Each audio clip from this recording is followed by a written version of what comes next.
Hi everyone, I hope आप सभी लोग बहुत अच्छे होंगे। तो रात को जो मैंने दही जमाया था, बस उसी का मक्खन बनाने की तैयारी कर रही थी मैं।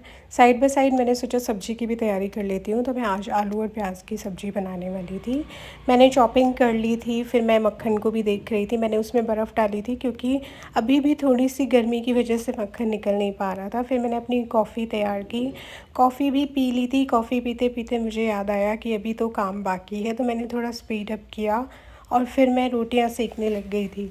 रोटियां सेकते सेकते फिर मुझे याद आया कि आज तो मेरे कपड़े भी रखे हुए हैं धुलने के लिए, क्योंकि कल थर्सडे हो जाएगा। थर्सडे में कपड़े नहीं धोती, इसलिए धो रही थी। फिर दैविक और मैं फटाफट नहाए। नहाने के बाद हमने लंच भी कर लिया था। आरती ने भी खाना खाने के बाद दैविक को देखना था। फिर मैं ऑफ़िस का काम लेकर बैठ गई। शाम हो गई तो ऑफ़िस का काम ख़त्म हुआ। फिर मैं अपने डिनर की तैयारी करने लगी। डिनर में आज मैं दाल और चावल बना रही थी। दैविक के लिए रोटी बनाऊंगी क्योंकि उसे बुखार है, तो बस वही तैयारियों में मैं लगी हुई थी। मैंने शॉपिंग की, दाल फटाफट चढ़ा दी थी। दाल के साथ साथ रोटी भी बना रही थी क्योंकि दैविक को तो रोटी ही खिलानी है।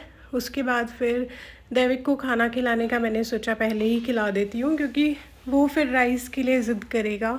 उसको चावल बिल्कुल भी नहीं देने थे क्योंकि उसकी तबीयत काफ़ी दिनों से थोड़ी सी ख़राब चल रही है।